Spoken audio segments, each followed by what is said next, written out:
اللہ نے جہاد کا بھی حکم دیا سورہ بقرہ میں. اللہ نے حکم دیا کہ جو لوگ اللہ کی راہ میں لڑتے ہیں انہیں حکم دیا موت سے مت ڈرو. الم تر الی الذین خرجوا من دیارہم وہم الوف, ہزاروں لوگ بنی اسرائیل میں نکلے, ان کو حکم دیا گیا جہاد کرو, انہوں نے کہا مر جائیں گے, اللہ نے ویسے ہی مار دیا ان سب کو, مر جاؤ. پھر اللہ نے دوبارہ زندہ کیا, کہا کہ دیکھو موت زندگی کس کے ہاتھ میں ہے. یہ اللہ نے پچھلی امتوں کے ساتھ بڑے معاملات کیے. پھر اللہ نے بنی اسرائیل کے ایک پیغمبر کا واقعہ سنایا کہ بنی اسرائیل کو اللہ نے حکم دیا کہ فلاں علاقے پہ حملہ کرو. بنی اسرائیل نے کہا ہم کیسے, پہلے کہہ رہے تھے ہمیں حکم دے ہم جہاد کریں, جذبہ تو بہت ہوتا ہے نا, ابے بس جنگ چھڑ جائے بس دیکھو پھر کیا ہوتا ہے. باتیں کرنے پر گورنمنٹ کی طرف سے کوئی پابندی نہیں. تو پیغمبر نے ان کو حکم دیا تم نالائق لوگ ہو, اللہ جہاد فرض کرے گا تم لوگ کرو گے نہیں. انہوں نے کہا کیوں نہیں کریں گے, دشمن قوم نے ہم سے ہمارے بچے چھین لیے, ہمیں قیدی بنا دیا, ہمیں ہمارے گھروں سے جلا وطن کر دیا, بس آپ اللہ کا حکم کا انتظار کریں اور حکم دیں ہم لڑیں گے. پیغمبر نے کہا ٹھیک ہے بھائی, اللہ کا حکم آ گیا, ٹھیک ہے جہاد فرض ہو گیا ہے, اب اس قوم پہ حملہ کرو جس نے تمہیں گھروں سے نکالا. اور طالوت کو اللہ نے تمہارا کمانڈر بنا کے بھیجا ہے. طالوت تمہاری قوم میں ایسے ہیں جو تمہاری کیا کریں گے, کمانڈ. تو وہ کہنے لگے انا یکون لہ الملک علینا, طالوت کہاں سے کمانڈر ہو گیا بھائی, یہ تو غریب آدمی ہے, غریب کو ہم اپنا امیر نہیں بنا سکتے. پیغمبر نے ان سے کہا کہ ان کے اندر دو کوالٹی ہیں, زادہ بسطۃ فی العلم والجسم, جسم مضبوط اور اللہ نے لڑنے کی نالج دی ہے, ان کو علم بھی دیا ہے, نقشے پڑھنا جانتے ہیں. یہی ہوتا ہے نا کمانڈر کے پاس علم, قوم کو لیڈ کرنا, فائٹ کرنا اور صحت بھی اچھی. اس میں اللہ نے بتا دیا کہ فوج کی کمانڈ کے لیے دو صلاحیتوں کا ہونا ضروری, کیونکہ یہ سلیکٹڈ تھا اللہ کی طرف سے. طالوت یہ اللہ کی طرف سے سلیکٹڈ تھے نا, دو چیزوں کی وجہ سے. پیسے کا اس میں دخل نہیں ہے, بلکہ پیسے والا آدمی تو مروا دیتا ہے عام طور پہ, کیونکہ جب پیسہ ہوتا ہے نا تو میدان جنگ میں لڑنا بہت مشکل. اپنے بینک میسج آ جائے گا آپ کے اکاؤنٹ میں 3 کروڑ روپے ٹرانسفر ہو گئے ہیں, وہی میدان جنگ میں نا میسج آئے گا, وہ جو آپ نے پلاٹ بیچا تھا نا 3 کروڑ روپے مزید آ گئے ہیں. آدمی کہے گا یار ابے نندن کو چائے پلانے کے چکر میں 3 کروڑ روپے چھوڑ دوں یار میں اپنے, کیا خیال ہے. غریب آدمی زیادہ جوش سے لڑتا ہے. تو اللہ نے فرمایا کہ دو کوالٹی ہے ان کے اندر, اگر مالدار ہے نا اور دنیا سے محبت نہیں ہے پھر لڑے گا. جیسے سلیمان علیہ السلام مالدار تو تھے مگر دنیا سے محبت نہیں تھی, دنیا کو مسافر خانہ سمجھتے تھے, انہوں نے کمانڈ کی ہے, میدان جنگ میں لڑے ہیں. داؤد علیہ السلام مالدار تھے, بڑے زبردست کمانڈر تھے. تو اصل چیز ہے دنیا سے محبت نہ ہو, کیونکہ غریبوں میں کم ہوتی ہے, مالداروں میں زیادہ ہوتی ہے, اس لیے اللہ نے وہاں غریب کی سلیکشن کی. تو دو چیزوں کا ہونا ضروری. اس سے پتہ چلتا ہے بھائی اسلام گراؤنڈ ریئلٹی کو دیکھ کے, اسباب کو دیکھ کے چلتا ہے. آج لوگ کمانڈر بناتے ہیں نیک آدمی کو, یہ بہت بڑے بزرگ ہیں ان کو سیاسی لیڈر بنا دو. اور بھائی سیاست کے لیے صرف نیک ہونا کافی بولو نہیں, دنیا کا پتہ ہو, اس کو تجربہ ہو. لیکن دنیا کا ایک اصول ہے. تو یہاں بھی کیسا قرآن نے بتایا کہ طالوت کو جو کمانڈر بنایا گیا, اللہ نے فرمایا کہ 2 وجہ سے بنا رہا ہوں. ایک, صحت کیا ہے, اچھی ہے, اچھی صحت لڑنے کے لیے ضروری ہے, تبھی فوج میں ایکسرسائزز کروائی جاتی ہیں, ورزشیں کروائی جاتی ہیں, صحت کا بڑا خیال کیا جاتا ہے. شوگر کے مریض کو فوج سے فوراً کیا کیا جاتا ہے, برطرف. اب کوئی شوگر کا مریض ہو, بولے یار کوئی فوجی ہو نا لڑنے والا, یا کوئی بیماری ہو اس کو بڑی, کینسر ہو گیا, یار مجھے آپ نکال رہے ہو یار, یہ تو غلط ہے نا, دیکھو میں نے کیا کیا ہے. بھائی اللہ کا ایک اصول ہے, اللہ کا ایک قانون ہے کہ لڑنے کے لیے کون لوگ چاہیے, صحت مند لوگ چاہیے. جو ان بیماری, مجھے نہیں پتا شوگر والے کو نکالتے ہیں کہ نہیں نکالتے, بعض دفعہ میں بات کہہ دیتا ہوں پھر فون آ جاتا ہے بھائی کوئی نہیں نکالتے. میں نے سنا ہے کہ شوگر کے مریض کو فوجیوں میں کم از کم چھوڑتے نہیں ہیں, شاید آفیسر میں ہوتے ہیں, واللہ عالم. تو اب بنی اسرائیل کو اللہ نے کمانڈر دے دیا طالوت. بنی اسرائیل نے کہا یہ غریب آدمی ہے, بھائی تم نے غربت کا کیا کرنا ہے اس سے تم نے کوئی ہدیے لے کے تھوڑی کھانے ہیں, بس ایک دماغ, تمہیں اس کی غربت کا کیا کرنا ہے, جو تمہارے کام کی چیزیں وہ اس میں موجود ہیں. خیر طالوت جو ہے نا لشکر لے کے چلے. جب لشکر لے کے چلے ہیں تو طالوت نے کہا کہ بڑی قوم سے لڑائی ہے تو اللہ پہلے آزمائے گا, ہمیں پیاس لگے گی, اللہ نے حکم یہ دیا ہے کہ کسی نے دریا سے پانی نہیں پینا, پیاس کو برداشت کرنا ہے, 1 چلو پینے کی اجازت ہے, اس سے زیادہ نہیں. یہ آزمائش ہے, جو اس آزمائش میں پورا اترے گا تو اس کے ساتھ اللہ کی مدد. قرآن کہہ رہے زیادہ تر نے پی لیا, آزمائش میں پورے نہیں اترے. اب جب میدان میں کھڑے ہوئے ہیں تو حضرت داؤد علیہ السلام جو تھے نا, وہ پیغمبر ابھی بنے نہیں تھے, وہ بنی اسرائیل کے ایک فرد تھے حضرت داؤد. وہ طالوت کی کمانڈ میں ایک سپاہی بن کے لڑ رہے تھے. بنی اسرائیل کے بعد میں پیغمبر, اللہ نے اسی جنگ کی وجہ سے ان کو پیغمبر بنا دیا. اب کیا ہے کہ سامنے مقابلہ جو تھا نا, ان کے کمانڈر کا نام تھا جالوت. وہ بڑا پہلوان, بڑا بہادر, اس سے لڑنا آسان نہیں تھا. اب جب میدان گرم ہوا ہے نا, دونوں فوجیں آمنے سامنے کھڑی ہوئی ہیں, تو یہ بنی اسرائیل میں بہت سے بولنے لگے لا طاقت لنا اليوم بجالوت وجنودی, ہم میں تو لڑنے کی طاقت نہیں ہے. کم بخت اتنا لمبا چوڑا کمانڈر اور پیچھے اتنی ٹھاٹھیں مارتا ہوا سمندر, آج تو مریں گے بھائی, ہم میں ہمت نہیں ہے. اس گناہ کی وجہ سے ان کے حوصلے کیا ہو گئے, پست. اس لیے علماء کہتے ہیں کہ مجاہدین کو, جو ہمارے فوجی ہیں, ان لوگوں کو اس کا بڑا خیال کرنا چاہیے کہ آپ اگر چاہتے ہیں نا قوم میں لڑنے کا جذبہ ہو تو پرہیزگار بنیں گے, تقویٰ پیدا ہوگا تو موٹیویشن ملے گی. اگر تقویٰ پیدا نہیں ہوا تو دشمن کمزور ہوگا تو لڑیں گے, طاقتور ہوگا تو نہیں لڑیں گے. یہی وجہ ہے دنیا کی ہر فوج میں اب آج بھی مذہب ہے. تو قرآن کہتا ہے کہ جنہوں نے اللہ کی نافرمانی کی نا, پانی پی لیا. اب دیکھو رمضان میں روزے رکھنا یہ فوجیوں پر بھی واجب ہے, سب پہ واجب ہے یہ. تو جنہوں نے کھا لیا نا, پی لیا, ان میں لڑنے کی طاقت بولو ختم. وہ کہنے لگے ہم میں تو طاقت ہی نہیں. جنہوں نے پانی نہیں پیا تھا وہ بہت تھوڑے تھے, انہوں نے ان کو موٹیویٹ کیا. کم من فیۃ قلیلۃ غلبت فیۃ کثیرۃ باذن اللہ. دیکھو تاریخ میں بہت دفعہ ایسا ہوا ہے کہ تھوڑی سی جماعتوں کو اللہ نے بڑے بڑے لشکروں پر غالب کیا ہے. اور واللہ مع الصابرین, اللہ صبر کرنے والوں کے ساتھ. وہ تو بھاگ گئے پتلی گلی سے, اس سے اور حوصلے ٹوٹتے ہیں جو تھوڑے سے رہ گئے تھے. لیکن انہوں نے کہا ہم پیغمبر کے حکم پہ آئے ہیں, پیغمبر غلط بات کا حکم نہیں دے سکتے. بعض دفعہ یہ ہوتا ہے کہ خام خامے کمزوروں کو طاقتور سے لڑوا دیا جاتا ہے, یہ کمانڈر کی غلطی ہوتی ہے نا کہ تو نے کیا کیا میں بھائی. یہاں تو اس غلطی کا امکان بھی نہیں تھا, لیکن جب بھی کمانڈر حکم دے اس کا حکم ماننا واجب ہے. جب ہو گیا تو اب لڑنا ہے. علماء کہتے ہیں جہاد فرض کفایہ ہے, لیکن جب میدان میں اتر گئے تو فرض عین ہو جاتا ہے. اب پیچھے بھاگنے کی آپ کو اجازت نہیں ہے.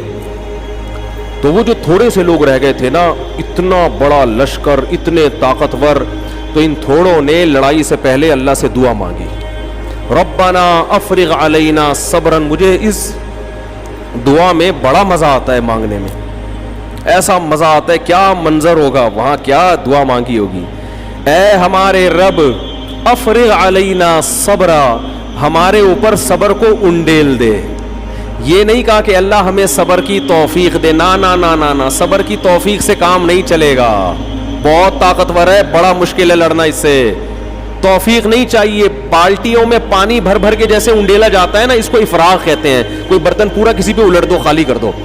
اے اللہ صبر بالٹیوں میں بھر بھر کے لا اور ہمارے سر پہ بار بار انڈیل.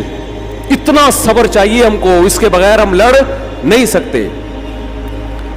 اور ہمارے قدم پیچھے ہٹیں گے اس لڑائی میں. وثبت اقدامنا, ہمارے قدموں کو گاڑ دے زمین میں کہ پیچھے نہ مڑ سکیں, ہم بھاگے نہیں.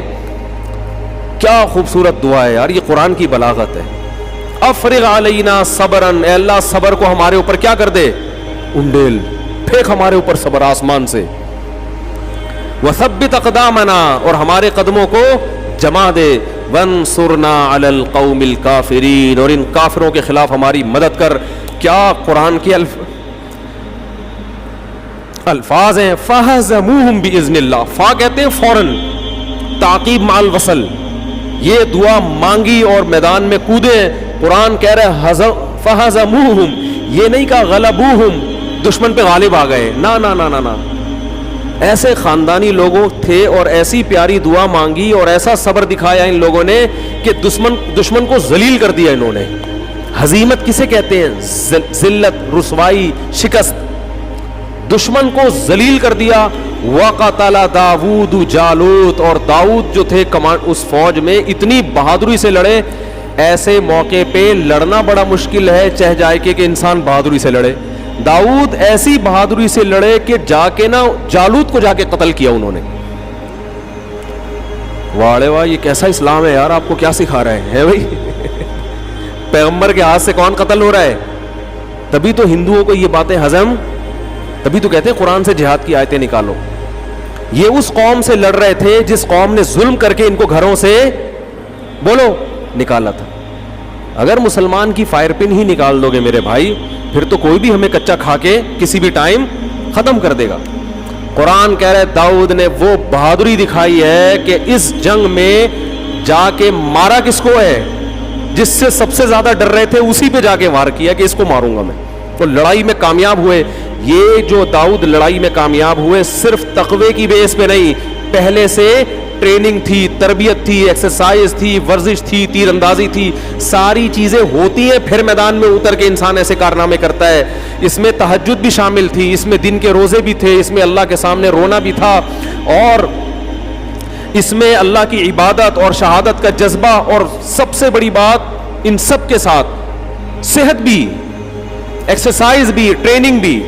صرف تہجد نماز روزے سے انسان میدان میں لڑنے کے قابل بولو نہیں ہوتا. اس سے پتہ چلتا ہے ہمارے مذہب میں ورزش کی اور اپنی باڈی کو مینٹین رکھنے کی اور اپنے اندر یہ جو فنون ہے نا، یہ سیکھنے کی کتنی اہمیت ہے. حضرت داؤد علیہ السلام کب سے سیکھ رہے ہوں گے وہ؟ آج دونوں چیزوں کے ایک دوسرے سے کیا کر دیا ہے. کوئی مفتی جم میں جائے نا اگر اور ڈنڈ پیل رہا ہو، ٹھیک ہے لوگوں کے بہت سے پازیٹیو کمنٹس بھی آتے ہیں، لیکن بہت سے لوگوں کو یہ منظر بالکل بھی اچھا نہیں لگتا. یار ان کو تو رونے دھونے والا ہونا چاہیے، ان کو تو میں کہتا ہوں یہ کیا مذہب کا تصور پیش کر دیا یار. ادھر اللہ کہہ رہے داؤد نے کیا کام کیا ہے، ایسی ٹریننگ تھی ان کی، ایسا نشانہ تھا، اور مارشل آرٹ آج سیکھتے ہیں نا لوگ، بھائی یہ تو ہمارے مذہب کا حصہ ہے. بھائی آپ کیا سمجھ رہے ہو کہ صرف جا کے جالوت کے سامنے کھڑے ہو گئے ہوں گے اور بولا وہ ہینڈز اپ کر کے نا، اور پھر یوں کر کے ارطغرل کی طرح گردن اڑا دی ہوگی یوں کر کے. ارطغرل نے بھی بڑے کام کیے ہیں بھائی، وہ بھی تو سیکھا ہوا تھا تبھی تو کمانڈر بنا تھا. کتنی دیر تلواریں چلی ہوں گی آپس میں، کتنی دیر پسینے بہے ہوں گے، کتنی دیر ایک دوسرے کو پٹخا ہوگا. اس کے بعد جا کے داؤد علیہ السلام نے جالوت پہ غلبہ حاصل کیا، اس کو قتل کیا. اور اللہ کہتے داؤد کا یہ کام مجھے اتنا پسند آیا. اس سے بھائی ہمارے فوجیوں کو چاہیے کہ ورزش کرتے ہوئے نیت کیا کریں، اللہ کو راضی کرنا. ایکسرسائز کرتے ہوئے کیا نیت کریں، اللہ کو راضی. پھر میدان میں جب بہادری کے جوہر دکھاؤ گے تو آسمان پہ جو رب ہے اس کو آپ پہ رحم آئے گا، وہ آپ کو نوازے گا. اللہ نے داؤد علیہ السلام کو اس بیس پہ نبوت دے دی، نبی بنا دیا کہ اب بنی اسرائیل کے نبی کون ہے، یہ ہے. اور ایسے خاندانی نبی بنایا. قرآن کہہ رہا ہے وَقَتَلَ دَاوُودُ جالوت، داؤد نے جالوت کو قتل کیا. وَآتَاهُ اللَّهُ الْمُلْكَ، سب سے پہلا اللہ نے انعام یہ دیا کہ آج سے بادشاہت کس کے ہاتھ میں، داؤد کے. بنی اسرائیل کے بادشاہ کون بنیں گے اب، داؤد علیہ السلام. یہ بادشاہت بھی نعمت ہے اللہ کی، کمانڈر بنا دیا، رینک بڑھ گیا ان کا. بعض لوگ تواضع سے مرے جا رہے ہیں. ایک صاحب کو میں نے کہا آپ ترقی کیوں نہیں کرتے، فوج میں ہیں وہ، کہہ رہے میں چاہتا ہی نہیں آفیسر بنوں. کیا کرنا ہے یار بنا کے، ٹھیک ہے نا چھوڑو بس، دنیا مسافر خانہ ہے. وہ بھائی مسافر خانہ ہے تبھی تو کچھ کر کے جاؤ نا، تو ورنہ اللہ تو نکال دے گا. چل بھائی جا تو کچھ کر کے جاؤ. یہی سیاست اگر پیٹ بھرنے کے لیے ہے تو اللہ کو پسند نہیں ہے، یہی قوم کی خدمت کے لیے ہے تو اللہ کو بہت پسند ہے یہ. تو اللہ فرماتے آتاہ اللہ الملک والحکمت، اللہ نے داؤد کو حکمت بھی دی، بصیرت، قوت فیصلہ، یہ سب چیزوں کا حکمت ان سب چیزوں کو کہتے ہیں. وعلمہ مما یشاء، یہاں حکمت کا معنی نبوت بھی ہے، نبوت عطا کر دی. علمہ مما یشاء، اور اللہ نے آپ کو جو چاہا سکھا دیا. اور یہ تمام دنیاوی علوم اللہ نے آپ کو سکھا دیے کہ اب آپ حکومت کریں گے اور بہت کچھ اللہ آپ کو سکھائے گا. وہ کیا؟ سب سے زیادہ قرآن بیان کرتا ہے کہ داؤد علیہ السلام کو عبادت کا بہت شوق تھا، تو اللہ کہتے ہیں آپ کی عبادت ایسی ہوگی یا جبال اوبی معہ والطیر، اے پہاڑوں جب داؤد اللہ کی تسبیح کرے تو تم بھی داؤد کے ساتھ اللہ کی حمد و ثنا بیان کرو. ایک اللہ نے آپ کو یہ علم دیا کیونکہ عبادت گزار بہت تھے، تو جیسے ہی اللہ کا نام لیتے نا لا الہ الا اللہ، پہاڑوں سے بھی لا الہ الا اللہ کی آوازیں آنا شروع. آواز اتنی خوبصورت، کیونکہ اب اللہ نے کمانڈر بنایا تو کمانڈر قوم کو موٹیویٹ کرتا ہے کہ نہیں کرتا. تو اللہ نے کہا کہ جو موٹیویشن ہے نا, جو بھی وائز ہوتے ہیں ان کی آواز اگر اچھی ہو اور بلاغت ہو, بولنا جانتے ہو, تو وہ وائز بڑا کامیاب ہوتا ہے. بعض دفعہ جو تقریر کرنے والے لوگ ہیں ان کو بولنا تو بہت اچھا آتا ہے, اپنا میسج ڈیلیور کرنا بہت اچھا آتا ہے, آواز اچھی نہیں ہوتی, ان کو سننے میں بھی مزہ نہیں آتا. بعض دفعہ آواز بڑی خوبصورت ہوتی ہے لیکن الفاظ کی جو سلیکشن ہے وہ اچھی نہیں ہوتی, اس کو کہتے ہیں بلاغت نہیں ہے. تو اللہ کہتے ہیں ہم نے داؤد علیہ السلام کو فصل الخطاب, جب تقریر کرتے نا ایسی کلیریفیکیشن کرتے کہ دودھ کا دودھ اور پانی کا پانی کر دیتے, حق کو باطل سے ایسے جدا کر دیتے. کیا نعرے لگتے ہوں گے ان کی تقریر میں بھائی, اور آواز اتنی خوبصورت. وَالطَّيْرَ مَحْشُورَةً, کہ جب تلاوت کرتے تھے زبور کی پرندے آواز سن کے آپ کے گرد جمع ہو جایا کرتے. یہ تو اللہ نے آپ کو تقریر کی صلاحیت, آواز کی خوبصورتی, اور اللہ نے آپ کو جو عبادت دی, اور اصل تو جالوت کو قتل کرنے کی وجہ سے کمانڈر بنے. تو اللہ نے کہا کہ آپ اب لوہے کی زرہیں بنائیں گے اور لوہا میں آپ کے ہاتھ میں کیا کر دوں گا, نرم. قدر فی السرد, یہ جو جنگی لباس ہے نا لوہے کی زرہ, اس کے بانی حضرت داؤد علیہ السلام ہے, کیونکہ تلوار کے زخم بہرحال لگتے تھے. داؤد علیہ السلام نے لوہے کو پگھلا کے نا اس کی زرہیں بنانا, یہ ٹیکنالوجی دیکھو پیغمبر کو اللہ سکھا رہے ہیں, لوہے کی زرہیں بنانا, جنگی ٹوپیاں بنانا, اور وہ اللہ نے آسان کر دی, معجزہ دیا آپ کے ہاتھ میں. وہ ایسے جہاں جس طرح سے لوہے کو حکم دیتے نا وہ ڈھل جاتا. پھر اللہ نے داؤد علیہ السلام سے کہا کہ اے داؤد اعملوا آل داؤد شکرا, اے داؤد میں نے تجھ پر اتنے انعامات کیے, تجھے کمانڈر بنا دیا, تجھے ایک بیٹا دیا سلیمان جو تیرے بعد جانشین ہوگا, ولی عہد ہوگا, اور اس کو اس سے بھی زیادہ معجزے دوں گا. اتنے میں نے تجھ پر احسان کیے ہیں.